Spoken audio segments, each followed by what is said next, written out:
Saad Hariri, file, AFP. A sigh of relief is maybe being shared by the people of Lebanon after the country's new government was announced after 9 months of waiting. Although it is called a unity government, it is the country's first cabinet dominated by the victors at the expense of the vanquished. The victors in this case are the Lebanese political and militant groups orbiting in Syria and Iran's spheres of influence. This is particularly true of the Hezbollah militia, which has fought with Iran's help to keep the regime of embattled Syrian President Bashar al-Assad in power since the initially peaceful uprising by Syrians in 2011.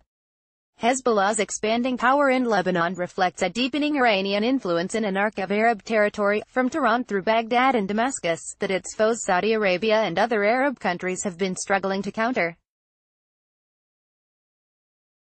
Since its inception, Lebanon has respected a formula to allow even the losers to be represented in government.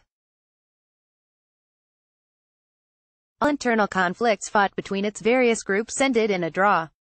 The Lebanese civil war that ended in 1990 saw some 200,000 people killed and nearly 1 million injured, yet it ended with a deal that declared no victors and no vanquished. If anything, the new government heralds a new era for the small Mediterranean country, where the only armed group is calling the shots, ensuring that it and its key allies' interests must be respected for the country's institutions to function. This is why everyone both inside Lebanon and outside of it will celebrate the formation of the new cabinet with watered-down hopes as to what its achievements are likely to be. If anything, the new government heralds a new era for the small Mediterranean country, where the only armed group is calling the shots, ensuring that it and its key allies' interests must be respected for the country's institutions to function. Mohammed Shabero, people in Lebanon always repeat that a powerless government is better than none at all. This Saad Hariri-led government is the result of changing Lebanese and regional and international realities. Hezbollah's patron Iran has become more assertive, not only in Lebanon but also in Syria, Iraq and Yemen. A resurgent Russia and a hesitant America under President Donald Trump tipped the balance in Lebanon to favor forces under Hezbollah's umbrella. Meanwhile, Arab countries' efforts to remove Syria from Iran's orbit remain fruitless to say the least. In such an atmosphere, Prime Minister Hariri should be praised for forming a government, even if it is one dominated by Hezbollah, but expectations must be lowered as to what it will be capable of achieving. The most this government will be allowed to do is babysit the country's soaring public debt, which has reached $84 billion or 150% of gross domestic product, and rising unemployment of more than 35%.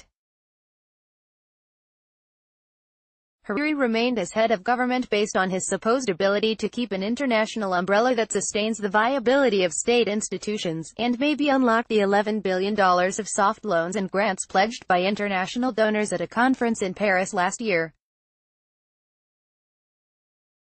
The Lebanese are not expecting miracles, as pledging to implement reform is one thing, but effectively rooting out corruption and collusion from the state would need to see the whole political class that has dominated affairs for the past 3 decades replaced.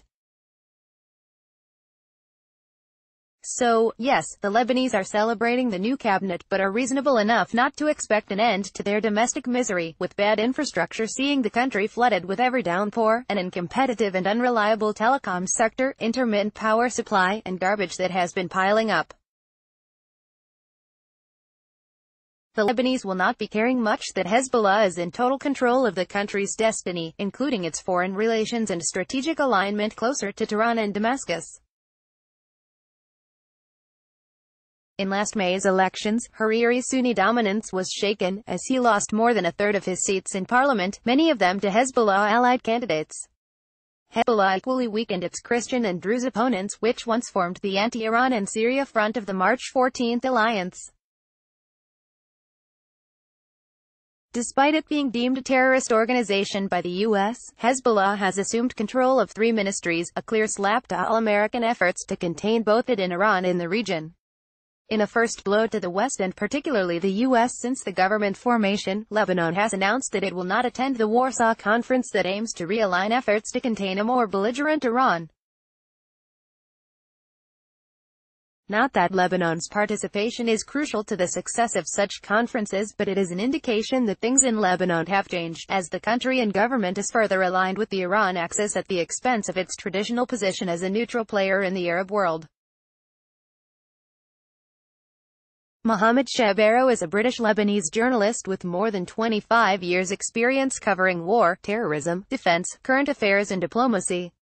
He is also a media consultant and trainer. Disclaimer: views expressed by writers in this section are their own and do not necessarily reflect Arab News' point of view.